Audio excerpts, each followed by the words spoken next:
Hello दोस्तों, 2018 में एक 26 साल का अमेरिकन लड़का इंडिया आता है। उसका प्लान ट्रेवल नहीं था, एडवेंचर भी नहीं था। वो जाना चाहता था एक ऐसी जगह जहां आज तक ऑलमोस्ट हर इंसान नॉर्मली जाता ही नहीं है, नॉर्थ सेंटिनल आइलैंड। उसका मानना था कि वो वहां के लोगों से मिलेगा, उनके साथ रहेगा, उनको अपनी बात समझाएगा। उसको वार्निंग दी गई, रूल्स बताए गए कि वहां नहीं जाया जाता है, मना किया गया, बट फिर भी वो गया। वो बोट से वहां तक गया, बोट से आइलैंड के पास पहुंच गया और फिर जब वो वहां पे पहुंचा उसके बाद वो कभी वापस ही नहीं आ पाया। इस इंसिडेंट के बाद लोगों ने नॉर्थ सेंटिनल आइलैंड के बारे में जाना। इंटरनेट पे अलग अलग स्टोरीज बनने लगी कि वहाँ पे किलर ट्राइब्स रहते हैं, सैवेजेस रहते हैं, वो लोग कैनिबलिज्म फॉलो करते हैं, स्टोन एज के लोग हैं और ये लोग मॉडर्न दुनिया के बारे में कुछ नहीं जानते हैं, हजारों साल से यही रह रहे हैं, कंप्लीटली अनटच्ड। और ये सच बात है। एक ऐसा आइलैंड जो ऑफिशियली इंडिया का पार्ट है, जहाँ इंडिया ने कांटेक्ट करने की भी कोशिश करी, रिसर्चर्स भी गए, गिफ्ट्स भी दिए गए और फिर एक पॉइंट पर डिसाइड किया गया शायद उन्हें अकेला छोड़ देना ही बेटर है। लेकिन ऐसा हुआ क्या? कौन है ये लोग एक्चुअली, और क्या ये वैसे ही लोग हैं जैसे इंटरनेट बताता है? आज हम इनके बारे में डिटेल में जानते हैं। चलो शुरू से देखते हैं। नॉर्थ सेंटिनल आइलैंड, इसको मैं एनएसआई बोलूंगा, बे ऑफ बंगाल में लोकेटेड है। ऑफिशियली इंडिया का पार्ट है। अंडमान आइलैंड्स के वेस्टर्न साइड पर एक आइलैंड है और एरिया रफली इसका 60 स्क्वायर किलोमीटर है, मतलब मैनहट्टन के साइज के आसपास। आइलैंड कोरल रीफ से सराउंडेड है और इसी वजह से नेचुरली अप्रोच करना भी इजी नहीं होगा। अंडमान रीजन में हंड्रेड्स ऑफ आइलैंड्स हैं, लेकिन उनमें से सिर्फ कुछ पर ही इंडिजिनस कम्युनिटीज रहती हैं और एनएसआई उनमें से अनयूजुअल माना जाता है। उसका रीजन आइलैंड का साइज नहीं है, आइसोलेशन नहीं है, और ये आइसोलेशन कल की बात नहीं है, ये बहुत पुरानी बात है, मतलब काफी मिलियंस ऑफ ईयर्स पुरानी। एक्चुअली इतनी पुरानी कि मेडिवल मैप्स में भी कुछ रेफरेंसेस मिलते हैं और सरप्राइजिंगली बहुत पुराने टाइम से आउटसाइडर्स ने नॉर्थ सेंटिनल को ऑलमोस्ट सेम तरीके से डिस्क्राइब किया है। डेंजरस है, कंप्लीटली अननोन और अवॉइड करने लायक। जनरली ये माना जाता है कि अंडमान रीजन में ह्यूमन सेटलमेंट बहुत पुराना है, थाउजेंड्स ऑफ ईयर पुराना, और पॉसिबल है कि एनएसआई के एंसेस्टर्स भी उन्हीं पॉपुलेशंस का हिस्सा रहे हों, बहुत पुराने माइग्रेशन रूट्स के थ्रू यहाँ तक पहुंचे हों। लेकिन एग्जैक्ट टाइमलाइन, एग्जैक्ट रूट, इसकी कोई सर्टेनिटी अभी तक नहीं है और इसी वजह से एनएसआई आज भी एंथ्रोपोलॉजी के बिगेस्ट क्वेश्चन मार्क्स में से एक है। आइलैंड का एग्जिस्टेंस लोगों को काफी पुराने टाइम से पता था, पुराने मैप्स में भी रेफरेंसेस मिलते हैं, ट्रैवल रिकॉर्ड्स में मेंशन मिलता है, लेकिन एक चीज रिपीट होती रहती है और वो है कि लोग आइलैंड को देखते थे, अंदर नहीं जाते थे। और जो लोग स्टोरीज ये लिखते थे उनमें से बहुत लोगों ने आइलैंड वालों को डेंजरस डिस्क्राइब किया। कुछ रिकॉर्ड्स में तो कैनिबलिज्म तक के क्लेम्स मिलते हैं, जिसमें एक इंसान दूसरे इंसान को खाता है, उसको कैनिबलिज्म कहते हैं। लेकिन इसमें प्रॉब्लम ये है कि स्टोरीज वेरीफाई नहीं हुई। कई ट्रैवलर्स ने खुद आइलैंड देखा भी नहीं था, उन्होंने दूसरों को सुनकर वो चीज लिख दी और फिर स्टोरीज रिपीट होती चली गई। अब ऑफिशियली डॉक्यूमेंटेड कॉन्टेक्ट की बात करें तो अर्लीस्ट नोन एनकाउंटर 1771 के अराउंड रिकॉर्ड होता है। एक ईस्ट इंडिया कंपनी का शिप रात के टाइम आइलैंड के पास से गुजरा, क्रू ने बीच पर बॉनफायर्स देखे, मतलब सिंपल लैंग्वेज में लोग वहां रहते थे, लेकिन कैप्टन ने क्लोज जाने की कोशिश नहीं की, उसने डिस्टेंस से ही ऑब्जर्व किया और आगे निकल गया। उस टाइम किसी को आइडिया नहीं था कि फ्यूचर में ये आइलैंड इतना फेमस हो जाएगा। लेकिन पहला एक्चुअल ड्रामेटिक इंसिडेंट कुछ साल बाद हुआ। क्या हुआ? एक मर्चेंट शिप नॉर्थ सेंटिनल के अराउंड रीफ्स में फंस गया। शिप्स पर टोटल 100 से ज्यादा लोग थे, पैसेंजर्स और क्रू मिला के। सब समहाउ बीच तक पहुंच गए। इनिशियली सब नॉर्मल लग रहा था, लेकिन कुछ टाइम बाद उन्होंने लोकल लोगों को नोटिस किया। रिपोर्ट्स के अकॉर्डिंग लोकल वेपन्स के साथ नजर आए वहां पे। शिपरेक वाले लोग पैनिक हो गए और इवेंचुअली ब्रिटिश रेस्क्यू टीम आई और सबको वहां से निकाल दिया गया। बट इंपॉर्टेंट पॉइंट इसमें क्या है कि इस एनकाउंटर में कोई कंफर्म मास किलिंग नहीं है, लेकिन इंसिडेंट ये एक चीज स्टेब्लिश कर गया कि नॉर्थ सेंटिनल के लोग आउटसाइडर्स को वेलकम नहीं करते। फिर आता है कि डिस्टर्बिंग इंसिडेंट, एक कन्विक्ट जो नियर बाई आइलैंड से भाग गया था, एनएसआई तक पहुंच गया था। कुछ दिन बाद उसकी बॉडी मिली। रिपोर्ट्स में मेंशन था कि बॉडी पार्ट्स पर इंजरीज और एरोज थे और नेचुरली उस टाइम के लोगों ने फिर वही कंक्लूजन निकाला कि ये एक डेंजरस है। लेकिन यहाँ एक चीज ध्यान देने लायक है, हम ये एज्यूम करते हैं कि आउटसाइडर का आना नॉर्मल है, लेकिन अगर किसी आइसोलेटेड कम्युनिटी के पर्सपेक्टिव से देखो तो उनके लिए आउटसाइडर ही अनयूजुअल इवेंट होगा और यही पैटर्न फ्यूचर में भी रिपीट होने वाला था। आउटसाइडर्स आते रहे वहाँ पे, सेंटिनलीज डिस्टेंस मेंटेन करते रहे, कभी हाइड हुए, कभी वार्निंग दी, कभी रेजिस्ट भी किया, और फिर ब्रिटिश एम्पायर ने डिसाइड किया कि अब डायरेक्ट कांटेक्ट करने की कोशिश करते हैं। और यहाँ से स्टोरी और कॉम्प्लिकेटेड होने वाली थी। अब तक जो इंसिडेंट्स हुए थे उनसे ब्रिटिश एडमिनिस्ट्रेशन को एक चीज समझ आ गई थी कि नॉर्थ सेंटिनल पर जो लोग रहते हैं वो आउटसाइडर्स को पसंद नहीं करते। लेकिन उस टाइम का माइंडसेट आज जैसा नहीं था। उस टाइम एक्सप्लोरर्स और कॉलोनियल गवर्नमेंट्स का अप्रोच यूजुअली सिंपल होता था, और अगर कोई जगह है तो उसको समझो, मैप करो और उसके बारे में और जानो, और अगर पॉसिबल हो तो कांटेक्ट इस्टेब्लिश करो। यही एक पैटर्न था। इसी सोच के साथ 1800s के एंड में British administration Maurice Vidal Portman North Sentinel में इंटरेस्ट लेने लगते हैं। पोर्टमैन का सिंपल ऑब्जेक्टिव था लोकल्स को ऑब्जर्व करना, उनके बारे में इंफॉर्मेशन कलेक्ट करना और कांटेक्ट एस्टेब्लिश करना। लेकिन उन्होंने मल्टीपल एक्सपेडिशन ऑर्गेनाइज करी, और यहाँ स्टोरी थोड़ी अनकंफर्टेबल हो जाती है। एक एक्सपेडिशन के दौरान पोर्टमैन और उनकी टीम आइलैंड पर उतर गई, लेकिन आइलैंड खाली जैसा दिख रहा था। लोग कहीं नजर नहीं आ रहे थे, नहीं दिख रहे थे। थोड़ा रिसर्च करने के बाद उन्हें कुछ लोकल्स मिले, जैसे कि एक एल्डरली कपल और कुछ बच्चे। फिर एक डिसीजन लिया गया कि उन्हें फोर्सफुली आइलैंड से बाहर ले जाया जाए। और यहीं पर एक प्रॉब्लम सामने आई जो फ्यूचर में नॉर्थ सेंटिनल की पूरी पॉलिसी चेंज कर दी। वो थी डिजीज। क्योंकि आइसोलेटेड कम्युनिटीज का इम्यून सिस्टम बाहर की कॉमन डिसीजेस के अगेंस्ट प्रिपेयर्ड नहीं होता है, और एग्जैक्टली वही हुआ। रिपोर्ट्स के अकॉर्डिंग एल्डरली कपल बाहर आने के बाद सिक हो गए और इवेंचुअली उनकी डेथ हो गई। चिल्ड्रन को लेटर गिफ्ट्स के साथ वापस आइलैंड भेज दिया गया। लेकिन यहाँ एक सीरियस कंसर्न रेज होता है, अगर उन बच्चों को भी इन्फेक्शन हुआ हो तो वो अननोइंगली आइलैंड तक डिसीज ले गए होंगे, और अगर ऐसा हुआ तो उसका इफेक्ट हम कभी प्रॉपरली नहीं जान पाएंगे। और ऑनेस्टली ये मोमेंट नॉर्थ सेंटिनल की स्टोरी में बहुत इंपॉर्टेंट है।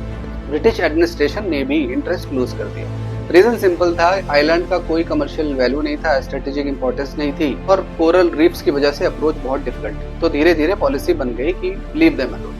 फिर आया 1947, इंडिया इंडिपेंडेंट हो गया और अंडमान और निकोबार का एडमिनिस्ट्रेशन भी इंडिया के अंडर था। अब नेचुरली क्वेश्चन था कि नॉर्थ सेंटिनल के साथ क्या किया जाए, उसको इग्नोर करें या उनसे कांटेक्ट करें। और 1956 में इंडिया ने एक इम्पोर्टेंट स्टेप लिया, एनएसआई को officially protected tribal reserve declare कर दिया। इसका मतलब सिंपल था, अनऑथोराइज्ड लोग वहां नहीं जा सकते। 1956 के बाद officially north sentinel protected reserve बन गया, लेकिन इसका मतलब ये नहीं था कि कॉन्टैक्ट अटेम्प्ट्स कंप्लीटली बंद हो गए। एक्चुअली अगले कुछ डिकेड्स में इंडिया ने कंट्रोल विजिट्स कंटिन्यू रखी। आइडिया सिंपल था, अंदर जाकर डोमिनेट नहीं करना है, बस ऑब्जर्व करना है और समझना है कि अगर पॉसिबल हो तो पीसफुल इंटरेक्शन कैसे एस्टेब्लिश करें। और फिर आया ईयर 1974। ये एनएसआई की हिस्ट्री का फेमस चैप्टर है। एक ऑथोराइज्ड टीम आइलैंड के पास गई। टीम में एंथ्रोपोलॉजिस्ट थे, पुलिस थी और एक डॉक्यूमेंट्री क्रू थी जो एक फिल्म शूट कर रही थी। प्लान सिंपल था कि फ्रेंडली अप्रोच रखेंगे और कोई फोर्स नहीं करेंगे और कोई एग्रेशन नहीं दिखाएंगे। टीम इसी वजह से गिफ्ट्स लेकर गई, जैसे कि कोकोनट्स, एक लाइव पिग, सुअर, मतलब जिंदा सुअर, एक डॉल और अल्मुनियम यूटेंसिल्स। आइडिया ये था कि शायद गिफ्ट्स ट्रस्ट बिल्ड कर दें, लेकिन चीजें प्लान के हिसाब से नहीं। जैसे ही बोट बीच के पास पहुंची, सेंटिनलीज लोगों ने एरोज फेंकना शुरू कर दिया। टीम ने डिस्टेंस मेंटेन की, कुछ लोग उतरकर गिफ्ट रखकर वापस आने लगे, लेकिन उस दौरान एक एरो डॉक्यूमेंट्री डायरेक्टर के पैर में लग गया। और फिर हुआ वो काफी इंटरेस्टिंग था। सेंटिनलीज ने गिफ्ट रखे पिग को मार दिया, यहाँ तक कि डॉल को भी एक एरो से मार दिया था। दोनों को बीच में दबा दिया और वहीं मिट्टी में उनको गाड़ दिया, लेकिन कोकोनट्स और मेटल्स यूटेंसिल अपने साथ ले गए। लेकिन फिर एक इवेंट हुआ जो ऑलमोस्ट मूवी जैसा लगता है। एक कार्गो शिप, प्रेमरोज नाम था उसका, स्टॉर्म के टाइम नॉर्थ सेंटिनल के सराउंडिंग रिफ्स में फंस गया। शिप पर 31 क्रू मेंबर्स थे। इनिशियली सबको लगा कि कोई इश्यू नहीं है, रेस्क्यू आ जाएगा, लेकिन कुछ दिन बाद क्रू ने बीच पर मूवमेंट नोटिस किया। दूर से उनको लगा कि उन्हें कुछ लोग देख रहे हैं। रिपोर्ट्स के अकॉर्डिंग लगा कि लोकल्स अपनी बोट प्रिपेयर कर रहे हैं और वहां शिप तक आने के लिए। कैप्टन ने इमरजेंसी मैसेज भी भेजा, एक मैसेज जिसमें ऑलमोस्ट पैनिक था। उन्होंने वेपन्स तक मांगे सेल्फ डिफेंस के लिए। वेदर खराब रहा, सेंटिनलीज शिप तक नहीं पहुंच पाए और इवेंचुअली इंडियन रेस्क्यू टीम ने क्रू को सेफली वहां से निकाल लिया। कोई बैटल नहीं हुई, कोई मूवी सीन नहीं हुआ वहां। लेकिन एक चीज फिर रिपीट हुई कि नॉर्थ सेंटिनल के पास पहुंचने वाले लोग जनरली कंफर्टेबल एक्सपीरियंस लेकर वापस नहीं जा रहे। एक इंडियन एंथ्रोपोलॉजिकल एक्सपेडिशन आइलैंड के पास गई और इस बार टीम में एक वुमन एंथ्रोपोलॉजिस्ट थी।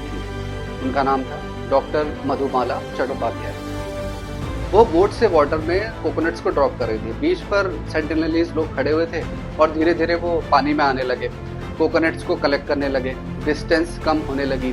पहली बार एटमॉस्फेयर अलग लग रहा था, थोड़ा वो फ्रेंडली हो गए कोकोनट्स क्योंकि वो लोग लेके जा रहे थे। लेकिन फिर एक मोमेंट आया, एक यंग सेंटिनलिस्ट ने अपना बो उठाया, धनुष बाण, और एरो को अपना तैयार किया, रेडी किया। सिचुएशन टेंस हो गई और फिर एक सेंटिनलिस्ट वुमेन आगे आई, उसने उस आदमी को साइड कर दिया। एरो मिस हो गया और कुछ भी नहीं हुआ, कोई अटैक नहीं हुआ, बस कोकोनट्स कलेक्ट हुए और कांटेक्ट कंटिन्यू हुआ। बाद में और विजिट्स हुई और कुछ टाइम के लिए लगा कि शायद अब रिलेशन इम्प्रूव हो रहा है। लेकिन फिर अथॉरिटीज ने एक अनएक्सपेक्टेड डिसीजन लिया, कांटेक्ट बढ़ाया नहीं गया, एक्चुअली धीरे धीरे कम कर दिया गया।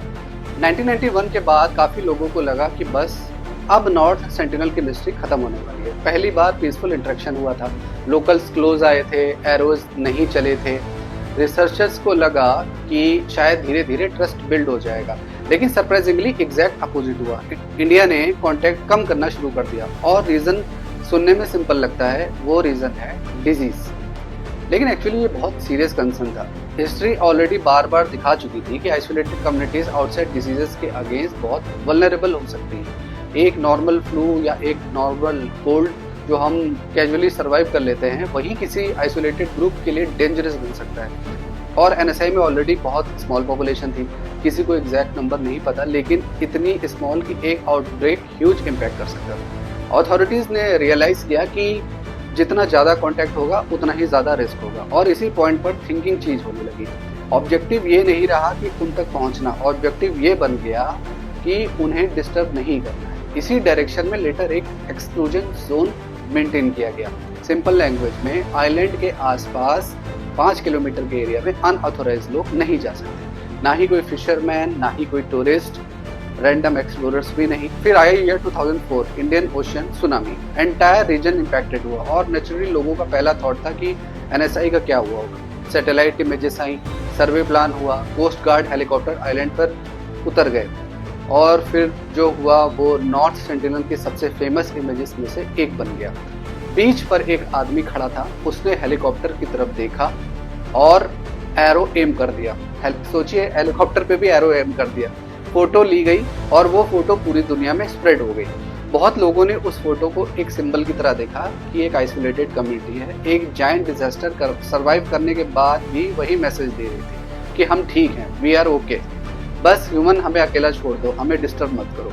लेकिन सुनामी के बाद भी इंसिडेंट रुके नहीं। 2 इंडियन फिशरमैन एक्सक्लूजन जोन के अंदर फिशिंग कर रहे थे। रिपोर्ट्स के अकॉर्डिंग उनकी बोट ड्रिफ्ट करके आइलैंड के शोर के पास पहुंच गई। बाद में उनकी डेथ रिपोर्ट हुई। अथॉरिटीज ने बॉडीज रिट्रीव करने की कोशिश भी केयरफुली हैंडल की और ये इंसिडेंट फिर हेडलाइंस बना। लोगों ने फिर वही लेबल यूज किया कि डेंजरस आइलैंड है, लेकिन एक डिटेल लोग मिस कर देते हैं। वो लोग आइलैंड विजिट करने नहीं गए थे, बोट ड्रिफ्ट हो गई थी और वो ऑफिशियली रेस्ट्रिक्टेड वाटर में थे। फिर आता है वो इवेंट जिसे हमने वीडियो शुरू करी थी। जॉन एलन चाओ, एक यंग अमेरिकन, वो पहले भी अंडमान आ चुका था और उसने नॉर्थ सेंटिनल तक पहुंचने का प्लान बनाया। रिपोर्ट्स के अकॉर्डिंग उसका इंटेंशन लोकल से कॉन्टेक्ट स्टैब्लिश करना था। वो फिशरमैन की हेल्प से एक्सक्लूजन जोन के पास गया, अपने साथ गिफ्ट लेकर गया, उसने डायरी भी मेंटेन की। पहले दिन इंटरेक्शन सक्सेसफुल नहीं रहा। रिपोर्ट्स के अकॉर्डिंग उसको एरोज लगे और वो फिर भी वापस गया, और फिर कुछ ऐसा हुआ कि पता चला कि वो वापस ही नहीं आया। बाद में रिपोर्ट्स आई कि लोकल लोगों ने उसकी बॉडी बीच पर ट्रैक करके सैंड में बरी कर दिया। अथॉरिटीज ने बॉडी रिट्रीव नहीं करी, रीजन फिर वही रिस्क। और उसके बाद इंडियन गवर्नमेंट ने रेस्ट्रिक्शंस और स्ट्रिक्ट कर दी। कोस्ट गार्ड पेट्रोल्स और स्ट्रांग हुई और नॉर्थ सेंटिनल फिर से हेडलाइंस में आ गया। लेकिन इस बार एक डिफरेंस था। पहले लोग पूछते थे कि अंदर क्या है, अब लोग पूछने लगे अंदर जाना चाहिए भी या नहीं। और ऑनेस्टली शायद इसी पॉइंट पर नॉर्थ सेंटिनल आइलैंड एक आइलैंड से ज्यादा एक आइडिया बन गया, क्योंकि दुनिया में शायद कुछ जगह ऐसी भी हैं जहां हर क्वेश्चन का आंसर ढूंढना जरूरी नहीं। हेडलाइंस, डॉक्यूमेंट्रीज और इंटरनेट थ्योरीज के बाद भी हम उनके बारे में सरप्राइजिंगली बहुत कम जानते हैं कि एग्जैक्ट पॉपुलेशन उनकी कितनी है, पता नहीं। एक रिपोर्ट के अकॉर्डिंग 250 के अराउंड लोग हैं वहाँ पे, ऐसा सुनने में आता है। डिफरेंट एस्टिमेट्स आते हैं, कुछ बहुत लो, कुछ बहुत हायर, लेकिन कॉन्फिडेंस से कोई नहीं बोल पाता कि वहाँ पे एक्चुअल काउंट कितना है।